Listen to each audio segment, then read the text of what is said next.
Batang gasolina.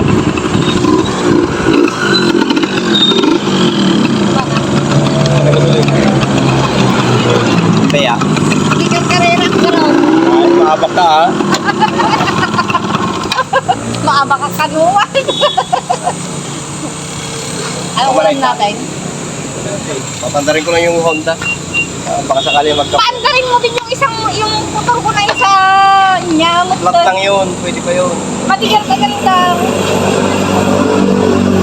Ilabi mo doon. Ano mo labi mo kanikalubong mo? Merong mas malaki dyan. Saan? Doon. Yung matipa yata, ipapatahi ko yung... Sino ba niyan?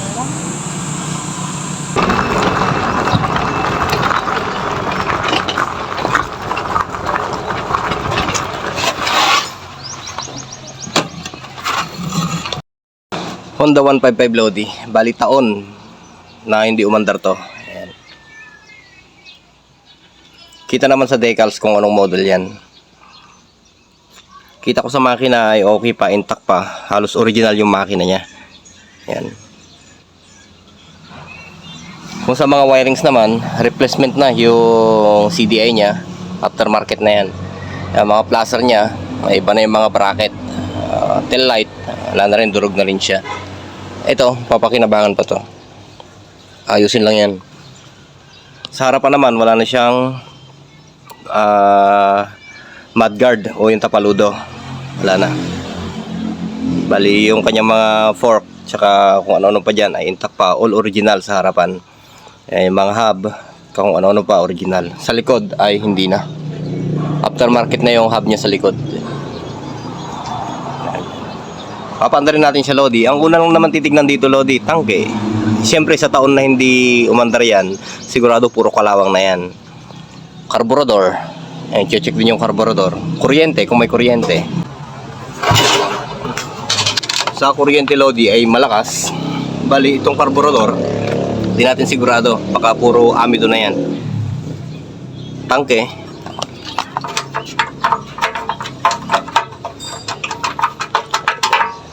Ayan, puro kalawang na. Sira na rin yung kanyang takip ng tangke. Ayan, papalitan na rin yan. Kung may pamalit. Pero ang check natin muna dito, ay sana maganda yung andar ng makina. Ayan. Kita nga, Lodi, puro kalawang na. Ayan. Ayan, kalawang na sa loob ng tangke. Ayan, hindi na natin pwedeng kargahan ng gasolina yan kasi nga babara lang sa carburetor yung mga kalawang. Pwede naman gumamit ng filter. Ayan. Kaso wala tayong filter ngayon, kaya babypass muna natin yung kanyang carburetor. Itong carburetor kailangan matanggal yan bago natin paandarin. Isa pa pala, langis. Check nyo kung meron siyang langis.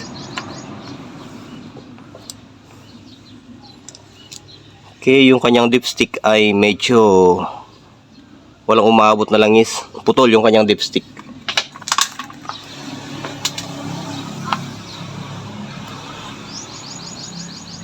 Ayun, may langis siya. Pwede nating redondohan yan. Carburetor muna tayo, Lodi. Kuryente ay okay. Yung panlabas, medyo hindi siya okay. Kailangan ng restoration yan. Ayan, maraming mga welding na kailangan tastasin. Pero pagka ma-check natin yung andar nito at maganda pa, ayan, mas maganda.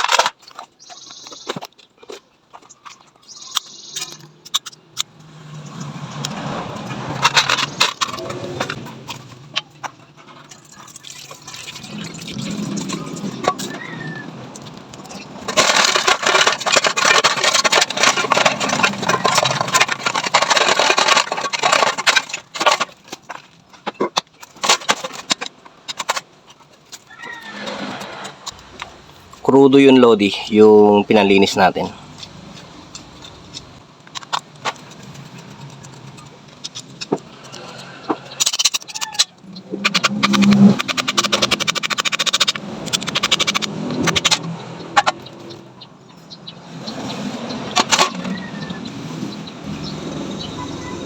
Ayan yung mga naipon na amido, yung tumigas na gasolina. Marami siya, Lodi. Ayan. Kung kakarga natin ng gasolina ito, tsaka natin paanda rin, baka yung mga dumi na yan ay dito lang mapunta sa mga butas ng mga jettings. Okay?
Kung wala kayong compressor Lodi, ayan, pagtyagaan nyo lang na isabit na nakaganyan, na naka-open yung carburetor. Ayan, oh.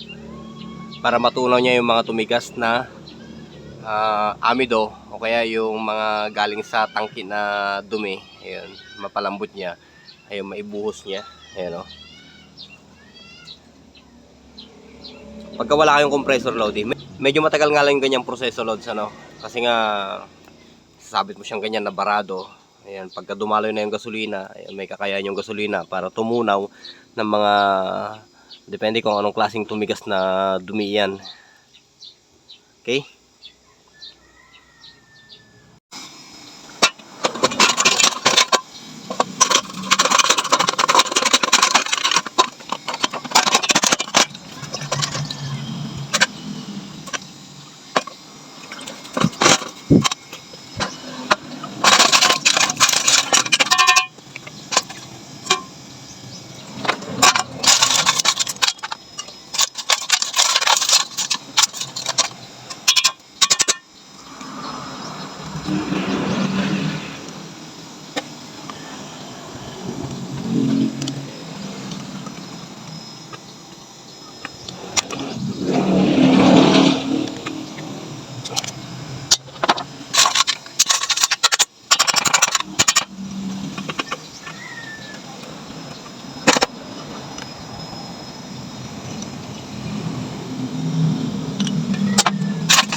Sa tingin ko Lodi ay tumigas yung kanyang jet, yung spring ng jet niya.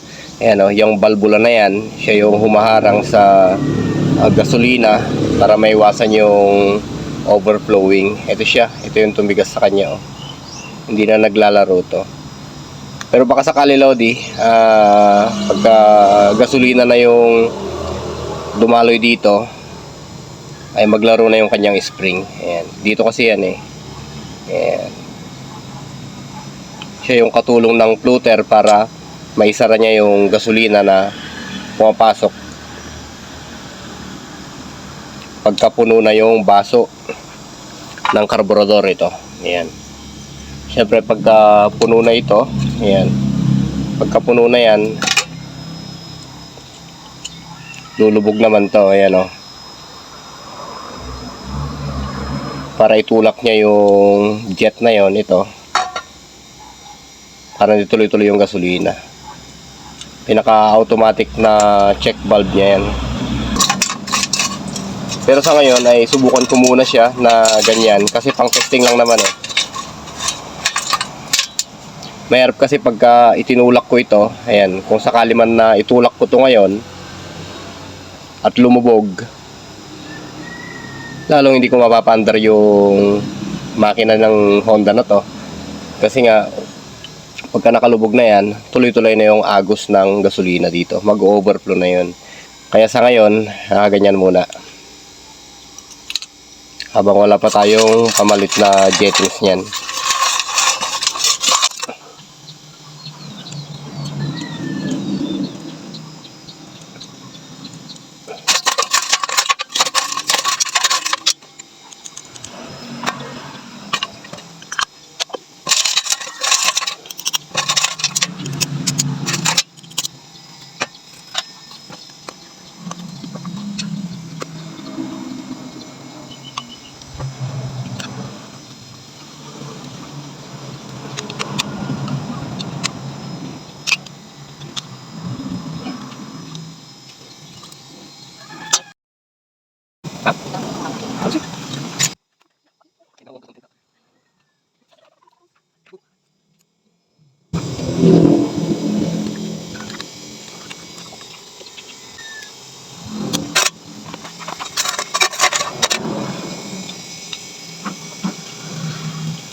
Bali, napakatino pa ng andar niya, Lodi. Yun lang talaga.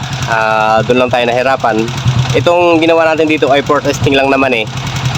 Kaya lang, doon tayo sa carburetor nahirapan. Saka sa cable niya. Yung cable niya kasi medyo sira na rin talaga.